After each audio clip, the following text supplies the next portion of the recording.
ना एक गुना दो चार गो कहो लेकिन जल्दी कहो। नहीं दो चार गो ना। तारा से एगो बात हमरे बड़ा दिमाग में कई दिन से चलत बा।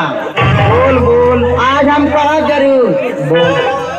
ये बात आनी तारा घर में हम नहीं रहो। हमारे घर में ना रह। ए भाई कहाँ है हमारे घर में ना रह रे। अब अपना हम माई के लगे जाई। तो नहीं यार जेबी जाई बा। ई बताओ कि कहाँ है ना यार जेबी।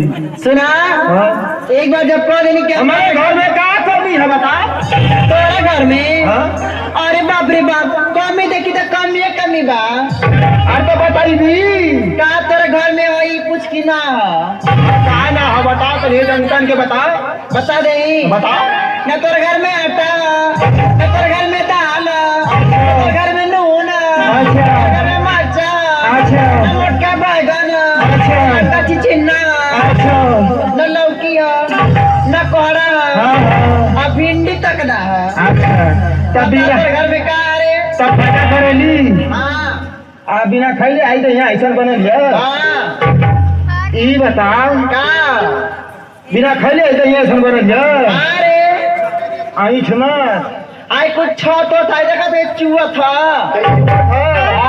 तो ये पंचो हम तो हम लोग से कहत ये भगवान से ना कहत हई एकर बाप ससुराल यही घर पर जब आयल हमारे बाबूजी का नाम इज्जत से ले नहीं मारम लता सुना आ जानत हवा मोरे बाबू के गोड़े पर पगड़ी ढाई के ये भैया बियावा कइला मोर बेटी बाबू लड़ा छिया भागा छिया अरे देखबे रोज पकड़ा छिया आ मोर बाप गऊ आदमी सीधा साधा भैया बियाह कइले जल्ला तुम्हारे की पिन्ना फेंक देबे। आई भैया सीख जवन की पहले जमाना का बा जब झड़ गई बालू उजर का लगायल रहल में हमार कवन दोष है। अरे आई समय अच्छा कहाँ गेले तोर बाप ससुरा रे कहाँ गेले बता। हमार बाजी देना वही पता लेकिन चढ़ल बारे रे हमारा बाबूजी का देने की पहिर और की चमकत बारे रे।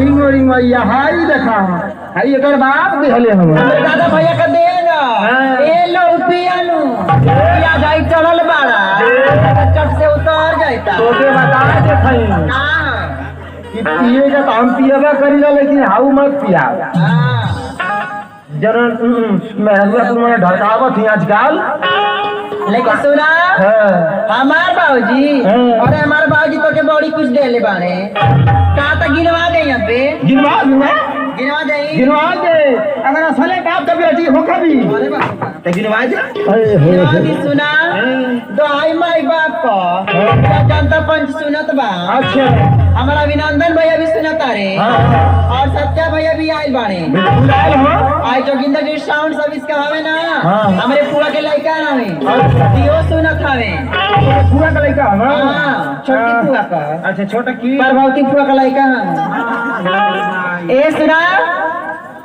हमार बाबूजी तो के का देले बड़ा सुना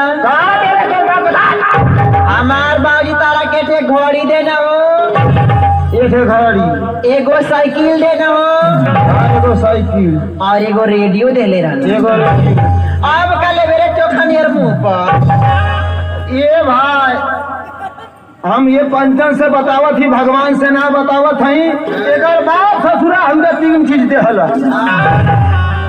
ये छे घड़ी देहल जो कबो दिन में 12 बजेबा ना कोई रेडियो ऐसा देहलस कबो दिन में सनसनाइबा ना कोई आ साइकिल ऐसा देहलस कि जब चली तो फाक देना छुछे वो फेंक दे जब चली फाक देना छुछे वो फेंक दे।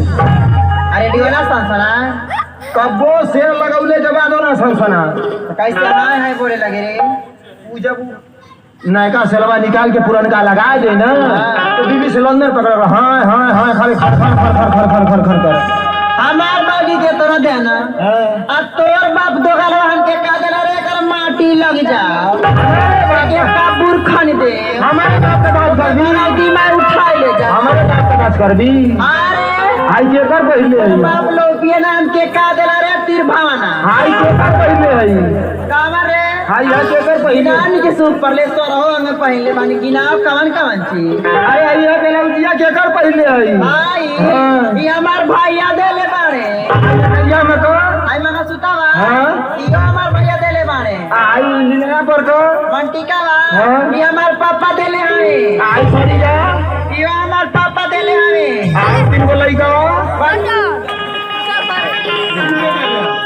ये तुम्हार ना हो अरे काहे पाजा की हो के नहीं रे का देले हो नहीं कुछ बात गलत है लेकिन ये सुना हां ऐसे ना कहल जाला कैसे कहल जाला ऐसे हम बड़ा प्यार करिला हो हमसे आ हे बरी माई